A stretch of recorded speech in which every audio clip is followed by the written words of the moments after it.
Existe algo profundamente sedutor nas narrativas de redenção. A ideia de que ninguém está completamente perdido, de que até mesmo aqueles que atravessam a própria escuridão podem retornar. Essa sedução esconde uma pergunta incômoda.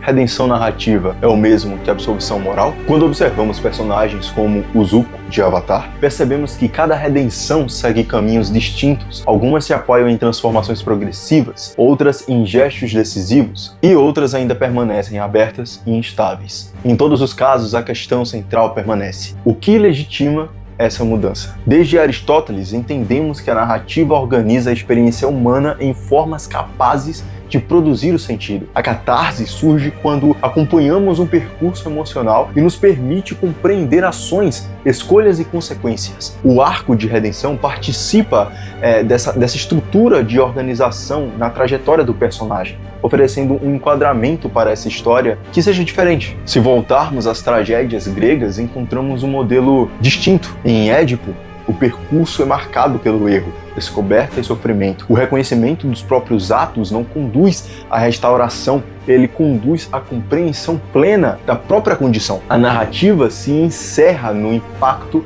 desse reconhecimento e nas consequências que dele decorre. Esse contraste evidencia uma mudança importante ao longo da história das narrativas. Em muitas obras contemporâneas, há espaço para a reconstrução do personagem ao longo do tempo. Zuko percorre um caminho gradual, marcado por conflito interno, influência externa e decisões sucessivas que redefinem sua posição no mundo. Sua transformação se sustenta na continuidade das ações e na coerência entre intenção e comportamento. No campo teológico, especialmente na tradição cristã, surge uma dimensão adicional, a noção de graça. Nesse contexto, a redenção não depende exclusivamente da capacidade do indivíduo de reparar os seus atos, mas da possibilidade de ser restaurado mesmo diante de suas limitações. Essa ideia desloca o foco de compensação para a transformação, e a jornada do Zuko é uma das construções mais rigorosas de transformação moral na narrativa contemporânea, porque se apoia em continuidade, consequência e coerência interna. A sua redenção é apresentada como um processo prolongado, sustentado por conflitos sucessivos que reorganizam sua identidade ao longo do tempo. Desde o início, o Zuko ele é definido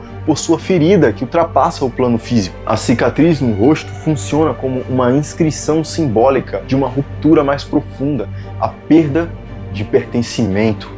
Expulso pelo próprio pai, ele internaliza uma lógica de valor baseada em aprovação externa. Sua busca pelo Avatar não é apenas uma missão política, é uma tentativa de restaurar seu lugar dentro de uma estrutura que o rejeitou. Essa motivação inicial estabelece um eixo dramático bem sólido, porque conecta ação e necessidade emocional de forma direta. O desenvolvimento do personagem se constrói por meio de repetidas fricções entre o desejo e consciência. Zuko demonstra em diversos momentos capacidade de empatia, mas essa disposição entra em contato com a imagem de si mesmo que ele acredita precisar sustentar. Esse descompasso gera um movimento interno contínuo, no qual cada decisão carrega o peso e produz efeitos acumulativos. A narrativa evita atalhos ao permitir que ele avance, recue e reavalie suas escolhas. A presença do tio Iroh atua como um contraponto formativo. Em vez de funcionar como um guia que impõe as respostas, ele oferece uma referência ética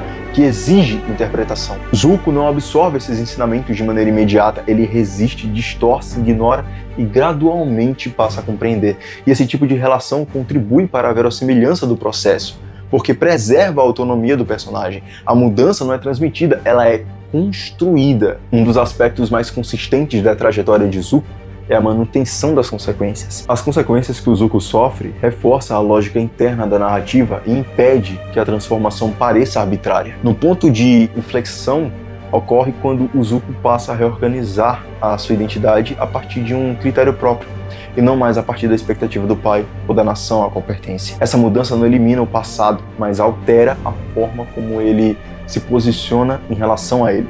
A decisão de ensinar Aang na dominação do fogo é particularmente significativa, porque traduz a transformação em ação concreta.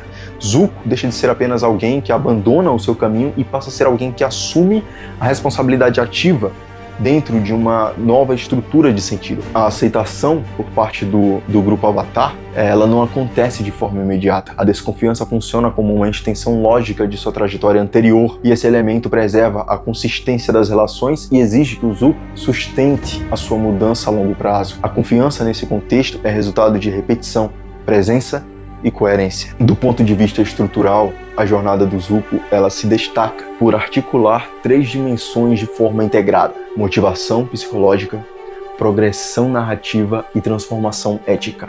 Cada etapa desse percurso reforça a anterior e prepara a seguinte, criando um arco contínuo que mantém densidade e credibilidade. A sua redenção não depende de um gesto isolado nem de uma resolução abrupta. Ela se manifesta na capacidade de agir de acordo com uma compreensão mais ampla de si mesmo e do mundo ao seu redor. Ao final, o que se consolida não é apenas uma mudança de posição, mas uma reorganização profunda de identidade, sustentada por escolhas e consistência ao longo de toda a trajetória. Quando a redenção é construída com base em ações consistentes, tempo narrativo adequado e consequências reconhecíveis, ela se torna mais convincente. Quando esses elementos são reduzidos, a transformação perde densidade e impacto, e as narrativas mais marcantes exploram a complexidade da mudança humana sem simplificá-la. Elas apresentam personagens em processo cujas trajetórias convidam a reflexão sobre responsabilidade, transformação e sentido.